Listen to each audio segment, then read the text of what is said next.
All right, so that's one of the first things when we're talking about a recruiter looking for candidates. That picture is going to be huge to draw us in.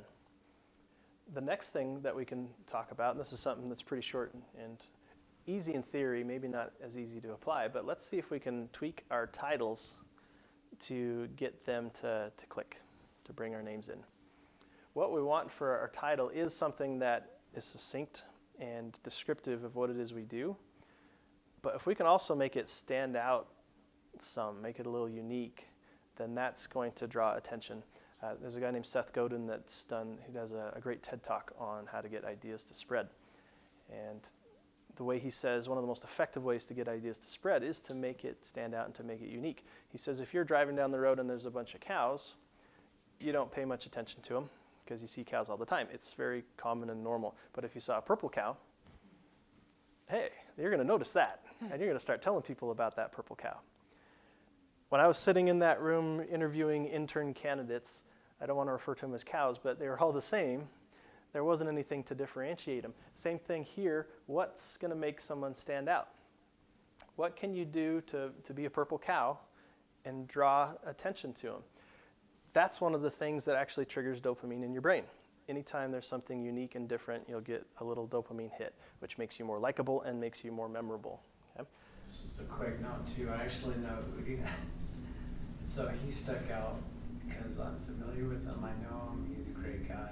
Ah, familiar. It speaks to your gut because you recognize him. It kind of goes back to that, like widening your circle because that familiarity was like, yep. He's in my tribe. Yes. Anything that's different. The tricky balance, because this is a professional world, is we want it to be unique and different, but we still have to keep it professional. So we don't want to be too goofy with it. But here's a couple of examples that I saw that I thought were cool. Yeah, this guy owns a job staffing and recruiting company, and so he has his title, Techie Turned Talent Executive. Triple alliterate, it's a tongue twister. But it's catchy, and it tells you what he does. And his description here as well, nerdy talent leader with phenomenal experience in sales, recruiting, and operational excellence. You know what he does, and it's a little different to catch your attention, trigger some dopamine, and say, hey, I'm a purple cow, click on my LinkedIn profile. Here's another one. This guy is a CX empath and story wizard. It's like, well, that's interesting. Tell me more. Click. And then again in his description, I bring the customer's voice to the table, a zealous, articulate, and occasionally amusing advocate of the customer's needs and experience. He's making it catchy. And I think this is a pretty good balance of still want to be professional, still want to clearly show what it is that you do, make some way to stand out in your LinkedIn profile. Now let's go back to the eye tracking thing again. Where are they actually looking then? We've been in a list on LinkedIn search. We've convinced them to click on us because we have an awesome profile picture and catchy title. We have used our profile picture on the profile page. Now what are they going to do? Where are they going to look next? They're going to look at your previous 2 positions. That's pretty intuitive. 12 times more likely to be found by a recruiter if you have your current and your previous. That's where they're actually looking in those 6 seconds. They're going to look at your name.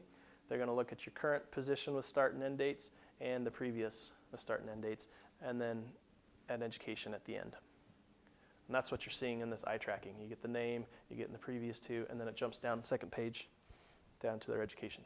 It's interesting that education is the last thing that they look at. Yes. And I would guess that the more this is filled out, the less relevant that becomes. It'd be interesting to see if this eye tracking changes based on how long someone's been in the industry and industry trends. Another thing you can do with LinkedIn, though, is resumes. There's only so much you can do with a resume before it becomes considered non-traditional. Like, it's usually discouraged to have a picture on your resume. LinkedIn, you can do all sorts of stuff. You can start uploading presentations, slides. You can author articles on here. You can share, like, and comment like with any other social platform. And as you do that, it's making your profile picture more well-rounded and more full, so there's things that are there for people to see.